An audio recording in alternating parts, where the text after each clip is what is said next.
ही दृश्य आहेत मातोश्रीतली। आज उद्धव ठाकरेंचा वाढदिवस आहे आणि त्यांचं अभिष्ट चिंतन करण्यासाठी राज्यभरातून कार्यकर्ते पदाधिकाऱ्यांची मोठी रीघ लागल्याचं आपण पाहतोय।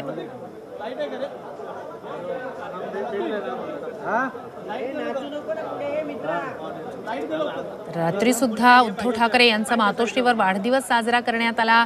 काही महत्त्वाच्या नेत्यांच्या उपस्थितीत केक कापण्यात आला। राज्यभर आज उद्धव ठाकरे यांना शुभेच्छा देण्यासाठी ठाकरे पक्षाच्या पदाधिकाऱ्यांनी नेत्यांनी मोठी बॅनरबाजी केलेली आणि या सगळ्यात अगदी लक्ष वेधून घेणारी बाब आहे ती म्हणजे अनेक बॅनर्सवर भावी मुख्यमंत्री किंवा मुख्यमंत्री असा उल्लेख करण्यात आलेला आहे। म्हणजेच विधानसभा निवडणुकीच्या दृष्टीने ठाकरे पक्षाच्या कार्यकर्ते आणि पदाधिकाऱ्यांकडून उद्धव ठाकरे यांना शुभेच्छा दिल्या जात आहेत, सदिच्छा दिल्या जात आहेत। पुन्हा एकदा ते मुख्यमंत्री पदावर विराजमान व्हावे अशाच सदिच्छा आजच्या वाढदिवसाच्या निमित्तानं ठाकरे पक्षाचे कार्यकर्ते आणि नेते देताना आपण पाहतोय। मात्र मोठी रीघ मातोश्रीवर लागल्याचं सुद्धा आता या ठिकाणी सकाळपासूनची ही दृश्य आपण पाहतोय। उद्धव ठाकरे यांना प्रत्यक्ष भेटून त्यांचं अभिष्ट चिंतन करायला आवडेल असं चंद्रकांत पाटील यांनी म्हटलेलं होतं। उद्धव ठाकरेंचा आज वाढदिवस आहे, त्यांना शुभेच्छा देण्यासाठी राज्यभरातील कार्यकर्ते नेते पदाधिकाऱ्यांची रीघ लागल्याचं मातोश्रीवर आपण पाहतोय। पुष्पगुच्छ देत काही जण त्यांच्यासाठी बनवून आणलेला खास एखादं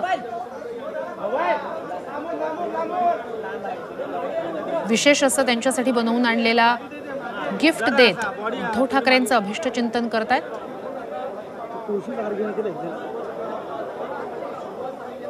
ही दृश्य आहेत मातोश्रीवरची। संपूर्ण मातोश्रीचा परिसर जो आहे म्हणजे प्रवेशद्वार ते मातोश्री बंगला इथपर्यंतचा संपूर्ण परिसर हा फुलांनी सजवण्यात आलेला आहे। मातोश्रीवरची शिवसैनिकांची ही गर्दी आहे उद्धव ठाकरे यांना शुभेच्छा देण्यासाठी।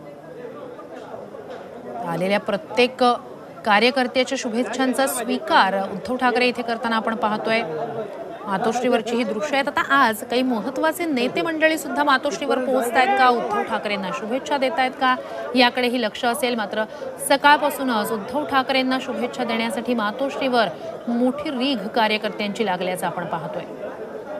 खरं तर यावेळेसचा वाढदिवस उद्धव ठाकरेंसाठी सुद्धा विशेष महत्त्वाचा असणार आहे, कारण ठाकरे पक्षाकडून विधानसभा निवडणुकीच्या दृष्टीने तयारी सुरू करण्यात आलेली आहे। लवकरच त्यांचा विधानसभा निवडणुकीच्या दृष्टीने राज्यभरातला दौरा सुरू होणार आहे। महाविकास आघाडीतला ठाकरे पक्षाची भूमिका जास्तीत जास्त जागा वाटपात आपल्या पक्षाच्या पदरी जास्तीत जास्त जागा पडून घ्याव्या यासाठीचा प्रयत्न। या सगळ्याच रणनीतीच्या पार्श्वभूमीवर पुन्हा एकदा विधानसभा निवडणुकीला सामोरं जाण्यासाठी म्हणून कार्यकर्त्यांना भेटून त्यांना बळ देण्यासाठी म्हणून राज्यभर उद्धव ठाकरेंचा दौरा होऊ शकतो अशी माहितीही समोर आलेली होती। आणि एक निमित्त असतं की या निमित्तानं नेते कार्यकर्ते राज्यभरातून आलेले असतात, जे आपल्या नेत्यांना भेटत असतात, त्यांचं अभिष्ट चिंतन करत असतात।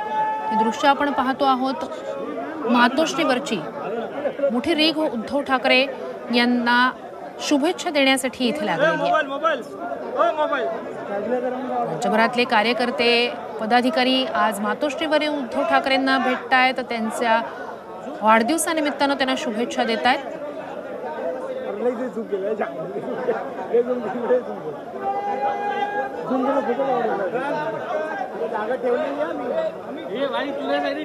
नेते मंडळींकडून सुद्धा सोशल मीडियाच्या माध्यमातून उद्धव ठाकरेंना वाढदिवसानिमित्तानं अभिष्ट चिंतन करण्यात आलेलं आहे।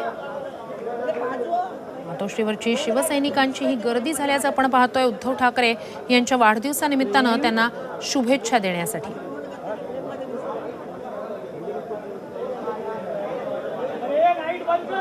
उद्धव ठाकरेंच्या वाढदिवसानिमित्तानं शुभेच्छा देण्यासाठी म्हणून राज्यभरात त्यांच्या नेत्यांकडून पदाधिकाऱ्यांकडून मोठी बॅनरबाजी सुद्धा करण्यात आलेली आहे। आणि ज्या बॅनर्सनी लक्ष वेधलेलं आहे ते बॅनर आहेत भावी मुख्यमंत्री असा उल्लेख केलेले, उद्धव ठाकरेंचा भावी मुख्यमंत्री असा उल्लेख केलेले बॅनर मोठ्या संख्येनं या वाढदिवसाच्या निमित्तानं ठाकरे पक्षाच्या कार्यकर्त्यांनी आणि नेत्यांनी लावलेले आहेत। अर्थात चर्चांना त्यामुळे उधाण आलेलं आहे। मात्र वयाच्या 63व्या वर्षी आता उद्धव ठाकरे यांना वाढदिवसाच्या शुभेच्छा देण्यासाठी म्हणून त्यांच्या प्रकृती पुढची चांगली राहावी यासाठी सदिच्छा देण्यासाठी म्हणून मोठ्या संख्येनं कार्यकर्ते पदाधिकारी इथे आल्याचं आपण पाहतोय।